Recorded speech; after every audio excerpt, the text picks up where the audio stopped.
Hello, people. My name is Kali Boss. The only boss. Oh, wait, what else? Have you heard? Wait, do you know that Tap Tap Send is live in Texas? Oh, you didn't know? We went to New York. Now we are live in Texas. So people in Texas and around, all you have to do is to download Tap Tap Send. Yes, Tap Tap Send has become the most unique, secure, and fast way of sending money across the world to your loved ones anywhere. Okay, so download Tap Tap Send on Google Play Store or App Store, and when you're in Texas or around, you just have to put in the code TXGH. What did I say? TXGH, and you get $10 for your first transaction you make. Mahama media, Texas, you drew, huh? Very soon we'll conquer everywhere. Download Tap Tap Send now on Google Play and App Store. Tap Tap Send, it's secure, convenient, easy, and fast. Capstone E Global Consult Limited. Jumekuo bi a omo fa registered nurses, drivers a omo GCC license, NFA securities. Omo ko amaya hodro bi so te se Dubai, Qatar, Saudi Arabia, Kuwait, NFA USA. Na mene wo kasa sisi akra. Omo per registered nurses. Omo ko USA. Akoya juma ko jisika pudro. Anne. Na enye we po. Capstone E Global Consult Limited. Esanso boama. Sa wo peka atofri amanone. Omo be ye ho hyehyeye nyina ama. Na wo nsatimi aka. Ka biara edawa kumaso wa bra wo mre ho enti omo si bra omo so ye sesi a wo behu omo Otema community 9 omo ni Ashama Timber Market ene din hwe animu anasa fra omo en wo 0599 183083 anasa 0302 986573 amanone fo so fra omo +821 021811 Capstone E Global Consult Limited. Your success is our business.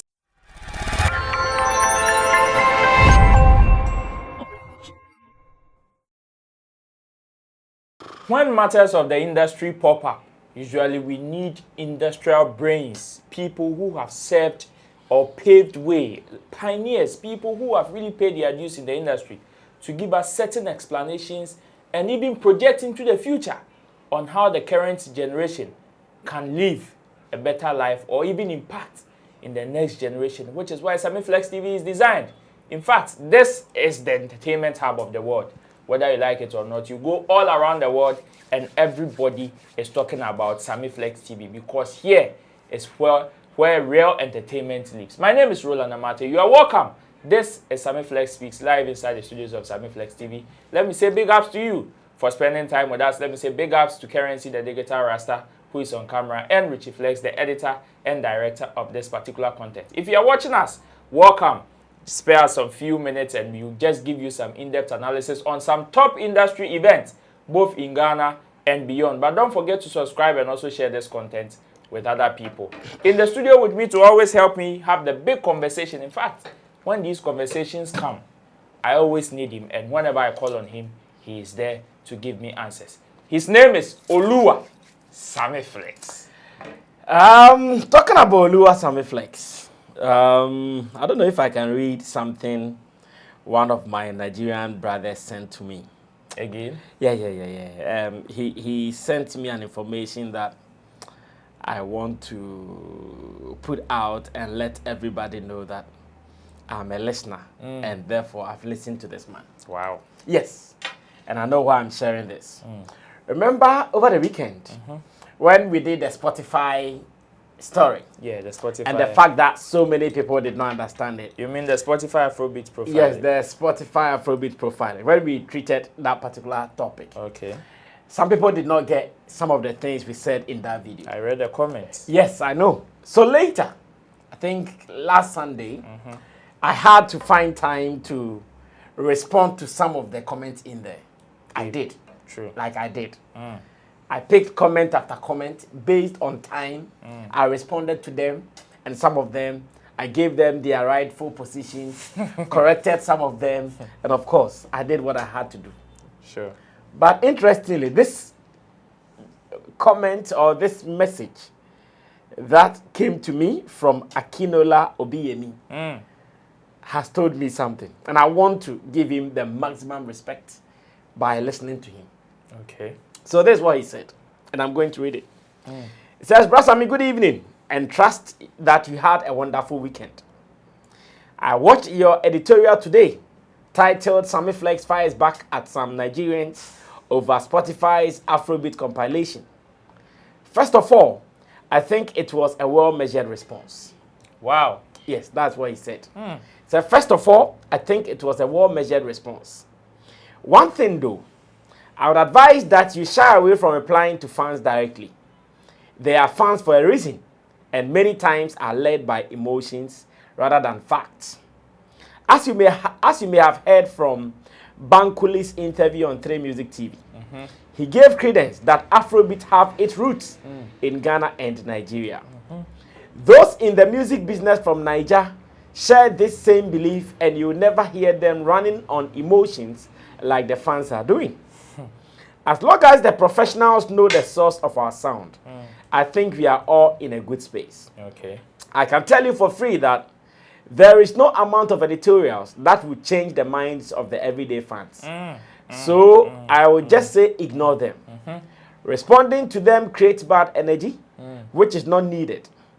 The music aficionados know that the root of today's Afrobeat are not just from our native sounds, but also adaptations of Western sounds as well. I pray and hope we can move past the ownership debate and leave it to the fans who may want to just massage their egos. Our collective focus should be geared towards how do we not just project our artists during the music trade, but also how we can extract maximum economic benefits to the artists and our nations. A recent video by Joey Akan on who's extracting the benefits of taking Afrobeat global is a real eye-opener for me that I think our music industry gatekeepers should give serious thoughts. Thanks again, Brasami. And out of this particular post, I want to tell my brother Akinola Abiyemi, who is also a Nigerian brother that I've met out of this platform, that I've listened to your advice and I'm going to ignore those fans. Maybe some of them come out so empty, they don't want to learn. And like he said, no matter the editorials I'll do, they will still not get it. Okay. So after reading this, I said, okay, let me ignore them. Okay. At least let me listen to someone who is coming from a good faith. He understands everything I'm doing. He gets the memo right. And he says I should ignore them. So on this note, to some specific fans, I will ignore them. But to those who want us to exchange knowledge, ideas, information, we are going to deal with them. So once again, thanks to Akinola Obiyemi. I'm so grateful for your message. Very, very inspiring. Telling me what I'm doing right, telling me to ignore the noisemakers and to move on with my life. I really appreciate this, and I'm going to keep to this word. Thank you. This is from the man of God. Today's topic is an interesting one. In Yes, fact, actually from this particular of position. course, and the man mentioned about Joey Akan's video. Joey Akan is a award-winning music journalist or a stakeholder in the Nigerian entertainment fraternity. He's paid his dues for more than close to, if not more than a decade, at least a decade and some few years on. And he has raised certain revelations. I mean, I always call him the food for thought of Nigeria's entertainment industry, because he's one person that always likes to poke people's minds in terms of what is happening in the industry. So he's brought us another one.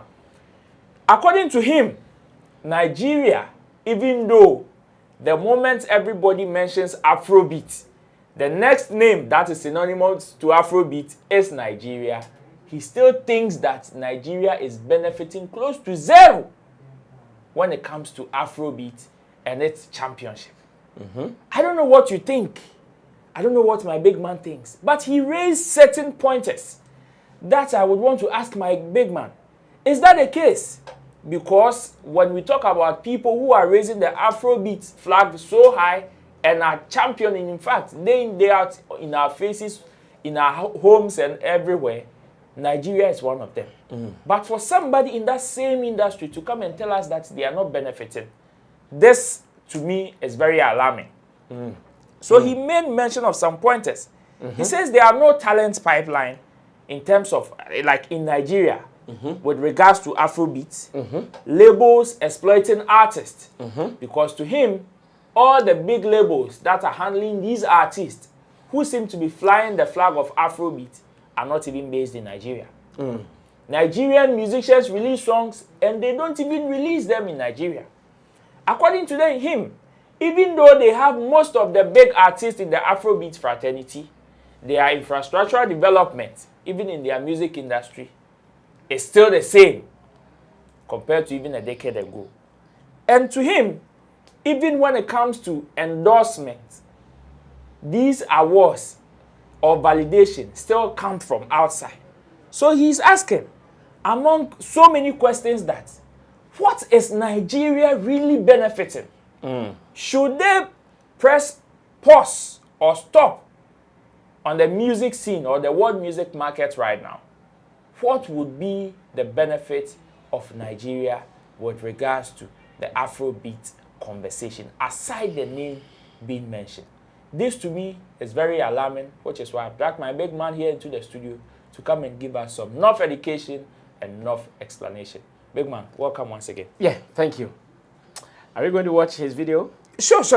Okay. So for people who probably are asking how he said it and all that, he released it on his social. So let's go take a quick look at it. When we come back, our big man will enter into the matter. Hi, my name is Joey Akin, founder of Afrobeats Intelligence, troublemaker as the industry likes to stylize me. And that's for one reason. I like to look at the parts where we aren't exactly focused on and bring it to light. And as with all things, Afrobeats to the world has us all in a chokehold. We're screaming, we're celebrating for good reason because our artists are flying. We look at all the charts and we see our people doing well. You think of new markets, we're cracking global pop framework. Everyone's winning according to the narrative. But guess who's not winning? Nigeria. Yes, we have artists making money. Yes, we have people getting advances from record labels. Yes, we have Billboard charts. We have new markets that we're penetrating to. But what's happening to our market?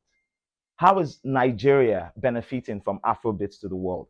Think about it. We still don't have a talent pipeline. A lot of what's happening is extractive. Everybody making music now is on soft. Everybody with leverage, that is. So leverage means you have a hit song, you have a community, you appear to be exploding. So what labels do is they come, still the same thing they've done for the past 5, 6, 7 years. They come to pour fuel on your fire, but you're responsible for starting that fire. So very few upcoming artists get those deals. Very few. And I can count them on my hand here. You could count them. But beyond that, Nigerian music is no longer being released in Nigerian offices. Nigerian artists are no more Nigerian artists anymore, because when you look at the paperwork, where are they signed to? They're signed to people in the US. They're signed to people in France. They're signed to people in South Africa. And a lot of these don't have local entities. A lot of these companies, and even the ones that do, they're very far removed from each other. So collaboration isn't helping. So ask yourself again, how is our industry benefiting from this? We still have the same infrastructural problems we had 7 years ago when Davido and Wizkid and Bonner got all these deals in 2016, yes. We still lack a talent pipeline. Everybody just works in silos, and then wherever pops up, everybody begins an auction on their head. There's a bidding war, and then they throw that person money. That person, most likely, after getting that money, most likely would not live here. They would, perpetuate that extractive model by coming back here to get the stories, get the vibe, get the groove, and then releasing it outside the country. We haven't unlocked streaming. We don't have local platforms for that. The ones who have tried have died. We haven't found a way to tell a Nigerian that this music that we're creating, this piece of MP3 file, has value and has to be treated like art itself, like something of value. So we still can't put our hands into the pockets of Nigerians and bring out money for music. That's why our biggest chart is Apple. Our biggest chart in the industry is Apple Music Top 100. How many people are on Apple Music Top 100? As of 2 years ago, they had only, how many people use Apple Music rather? As of 2 years ago, they had like slightly over 150,000 prime users. And that's what we call a definitive chart. We don't have this investment. Everything is all extractive. So how is Afrobeats to the world helping this industry? How is us getting to number 3 on Billboard Hot 100, penetrating India, penetrating new markets and conquering these spaces? How is it helping this industry? It's not. And that's why I'm scared. Nigerian music is no more Nigerian music. Forget about the sound structure, the use of old sounds to fuse into new spaces. It's no longer us. Our music is not released in this country. Most Nigerian songs, the person that clicks play is not on this continent. The offices that are responsible for it are not in here. So what are we benefiting from this? How? Everything's extractive. How? Ask yourself, how has this space improved? How has this market grown since the last time it was here? Yes, we have jobs now. Thank God for that.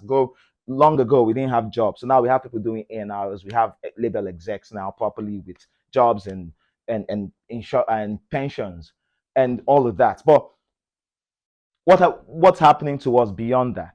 The only money we're seeing. So somebody does plaques and certifications all over. Do you know where it goes? It goes back to the foreign companies. How are we building here? Where is the... And I hate to be alarmist, I hate to be the guy who says, oh my God, there's fire on the mountain, but there's really fire on the mountain. What happens after we're done with this run? What happens we've done with 10 years from now? How would this market have been changed? Where are venues? Where are the infrastructural development? How do we generate enough numbers to say, let's sit at the table and make and properly cut a better deal for us? All the deals we're still cutting, there's still deals that sell our music outside. How are we going to unlock this? Yes, it's going to take a lot of partnerships. It's going to take a lot of we need the government involved. We need legislation to solve some of these issues. Shout out to the Copyright Act that was recently signed. That would help. But we need more. And for every music exec, for every person participating in this drive, the only thing I ask of you is ask yourself when this game of musical chairs stops. Let's say the world extracts all that we have. How do we ensure that somehow when we aren't front and center, that we'll continue to have something to sustain us back home? I've seen the past. I've been here for over 10 years. I've seen the past. I've seen how our music suffered in the past without institutional funding. Now we're getting institutional funding. We're not putting any guardrails in place. So let's unlock streaming first. That's the first thing we need to do. We just need to find a way to unlock streaming locally.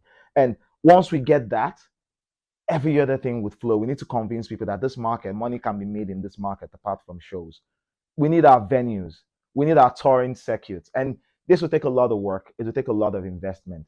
But that investment that was screaming, oh, money is coming into the country, it's $1 million in the pocket of an artist who would go to the US and blow it. And then when the streaming happens over the next 7-10 years, it still goes back to the labels. The money is not ours.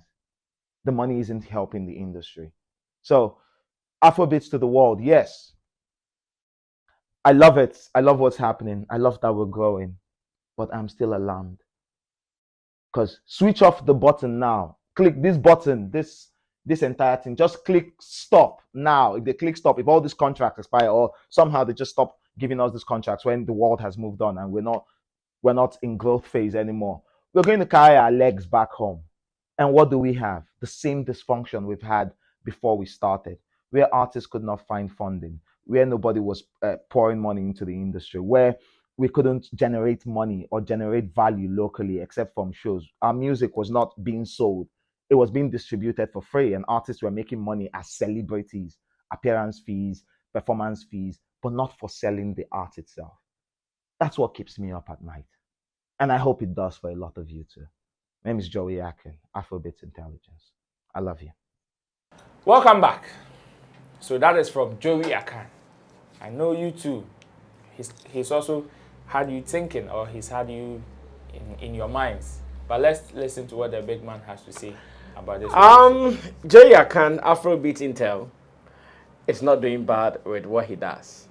And once again, thanks to a brother who caught my attention to it, to go check it out. And I said, okay, let me spend some time. So I did. About 7 minutes duration video. I took my time, watched it, absorbed it, and also did my own reflections. Point one. Hits me. Everything he's saying is true. Really? Oh, yes. Eesh. Yes, in the face value. Everything Joey Akan is saying is true. Wow. Everything he's saying in that particular video is true. So everything he said in that video is true, like I'm saying. Everything he said is true in there. However, there is a discussion. Okay. However, there is a discussion. And let me see how best I can bring his point to do what I want to do. Okay. First of all, he talked about Nigeria not benefiting from the money being made out of Afrobeats. Sure.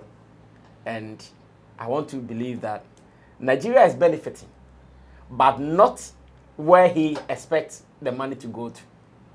So if Burna Boy is making money from Afrobeats, if Davido, Thames, Rema, mention all the big boys in Nigeria, Joe Boy, CK, and mention all of them making money from Afrobeats. If they are making money from Nigeria, can they say Nigeria is not benefiting from Afrobeats? Well, Nigeria is benefiting. They are Nigerians. I'm sure if not for anything, they've built some houses in Nigeria. They might have some small businesses in Nigeria. They have families that they support in Nigeria.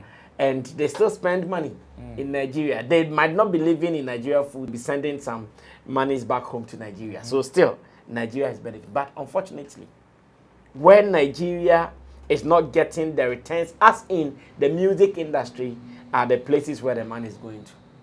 So these monies are in the pockets of only those who are benefiting, the beneficiaries, including maybe their management team, who might also be numerically Nigerians, because if you go to Burna Boy's team, I'm sure there will be more Nigerians in Burna Boy's team than any other person. But he is asking, what about structures? Maybe the royalty system. All the monies that is being made out of Afrobeat, has it been to correct some of their wrongs in their royalty system? Maybe no. He also talked about even venues for performances. The last time Davido wanted to perform in Nigeria, what happened? He was not satisfied with some technicalities. Burna Boy. Burna Boy was supposed Burna to perform in Nigeria. He was not satisfied with some technicalities. But when he goes out there, he performs willingly and with all the excitement in him. So I'm sure in Nigeria, he would want some platform like, say, O2 Arena in Nigeria. He'd want like the Coke Arena in Dubai in Nigeria. He'd want this, that. But in Nigeria, all these facilities are not there. Unfortunately, the boys are still making big amount of money. These boys go to these places to perform. They make money, but the money is not reflecting in the entertainment industry in Nigeria. So one, his observation is true that Nigeria is not benefiting, but unfortunately, those who are benefiting, they are enjoying it on their own. The next thing he also talked about is governmental support, the fact that government is not supporting. So now, if government is not supporting, how do you want the boys who make their money to come and do it, to use it to do what? To pump into what? Governmental projects? To pump into things that government will take credit for?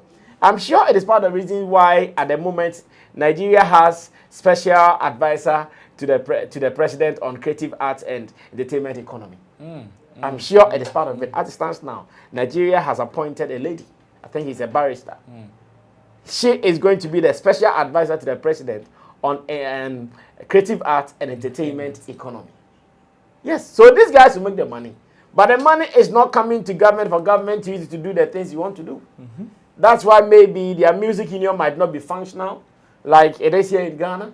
That's why maybe their royalty system might not be good like it is here. It goes on like that. Now, he also talked about the songs being released in Nigeria not being released by their own people. Or not even being released in Nigeria for Nigerians, but for the bigger record labels who are obviously pumping money into these artists. But once again, that observation is also true. But when it comes to the discussion is like that. The people in Nigeria that he wants them to release the songs in their name. The people in Nigeria in the entertainment industry that he wants them to own the kind of rights that the Nigerian artists are releasing the songs for. Do they have that money?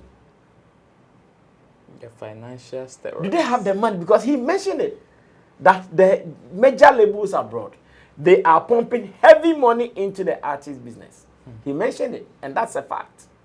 So those who are looking forward to own it in Nigeria, can they also pump such amount of monies in the Nigerian music industry? Say the amount of money given to Davido, given to Burna Boy, given to Rema by these publishers outside of Nigeria. That money, do they have team or do they have persons who are ready to cough that amount of money to these people? I don't know how he's going to answer this. That's why I'm saying that the observation he made, they are true. But there are discussions to be made around it. And until the discussions are made, we cannot finalize what he's saying. Because everything he's saying there is true. Now, Nigerians are releasing songs and they are not releasing it on Nigerian record labels. Or even if they release it on Nigerian record labels, distribution, publishing, and everything is being done by elsewhere. Other people elsewhere. So you understand. It is interesting to note that Africa's music, though it is doing well, but it is not running on its own engine. Yes, Africa's music is really doing well, but the engine we are running on is not for us. So like he said, one day, if someone puts the key in it and he puts off the engine, our music industry will come back. And at that time, when we come back to nothing. This is my suggestion, humble suggestion to the artist and to the decision makers around the artist. This observation by Joey Akan should be a wake-up call to all of us, especially those who are enjoying the bigger money from these major publishers and labels out there. This should be a wake-up call to all of us in the sense that they should now start thinking about coming together to have a way of investing some of the monies they are making into their local systems, into their traditional setup. Else, like he said, when someone presses pause or stop, boom, and we come back, we will be like that guy, that uncle who went to abroad, did not live any better life, and he was pushed or he was thrown back to Africa. Deported back to. Exactly. That's how life will be. He might have been living all the lavish life there, going to the proper places, going this, going there. But when he was pushed back to Africa, he was not aware. So he didn't even have anything on him. If we are not careful to go back to what he's saying, to think about the future, and to know that no matter what, one day, see, everything has a season. A time will come that they will not be here for us again. A time will come that they will not be pumping money into the African music industry again. A time will come that something new can happen. At every point that it happens. Like now, Afrobeat is what we are talking about. It's a wave. Of course. What one day if you wake up and the wave is dead and something else is out in the West, they will prefer to work on those things more than they are doing for us. So this is the time. Now, there was a point he made mention of that I also want to talk about. He said that even when it comes to the streaming apps, we have not even been able to have one successfully operated here in Africa. Of course. We have some operating here in Africa, but they are not even for Africans. They are not for Africans. Yes. You can mention Boomplay and say, oh, Boomplay is in Africa. Some African countries are really enjoying Boomplay. But is it for us? No, it is not for us. So in this case, if one day we are not able to maximize profit and benefits from the Apple Music, the Spotify and all those communities, where are we going to? Are we now going to tell Dangote and Despite and the rest of the people here that, oh, you guys can stop music streaming apps and there is money in there? What Joey Akan is saying is that now is the right time. Imagine, should Burna Boy, Davido, Wizkid, Rema, all of them say we are paying a courtesy call on Dangote. And when we go to him, what we are going to tell him is that there is money in music. Music is not a gold mine. This is what we want you to do. Go and study the model of, say, Apple Music. Go and study the model of, say, Spotify. Let's get something like that. Dang Music. Establish it. Let's get Dang Music for Africa. This is what the guy is talking about. Let's get Dang Music for Africa. If you're able to get Dang Music for Africa, we are good. The money will be here. The money will be shared among us. The money will still be distributed in Africa, and we will not cry in future for selling our rights. For now, there, it is more or less like we are selling our rights. That is all that Joey Akan is saying. That's why I said his observation, very true, but there is a discussion we have to be doing, and the discussion is what we put out. Everything else he mentioned has been captured. Yes, at the moment that they are living their lifestyle. Yeah, but it's not the frenzy that comes with it. It is not. It has happened to almost every entertainment discipline at a point. It goes and it comes. It goes and it comes. It goes and it comes. So this might not be there forever. This might not rule forever. A time will come. It will come down. When it comes down, and we are not able to make good use of our resources back home early, it will be a sad story. This is not a conversation that means somebody is just predicting doom for the Afrobeat genre. No. Or the Afrobeat wave. No. But this whole conversation boils down to the fact that we need to project or keep the Afrobeat genre for a long time, or for generations upon generations to also come and benefit. Because like he said, every genre has passed through this phase before. But what makes them stand is the fact that they are owned by their own people. So yes, if you're watching, I don't know what you also think about it, but let us hear from you. The comment section is definitely designed for you, but make sure you follow the YouTube community guidelines. Let me say big ups to you, big ups to Currency, big ups to Richie Flex, and big ups to myself. My name is Roland Amate. We will meet on the next episode. Stay safe. Bye-bye.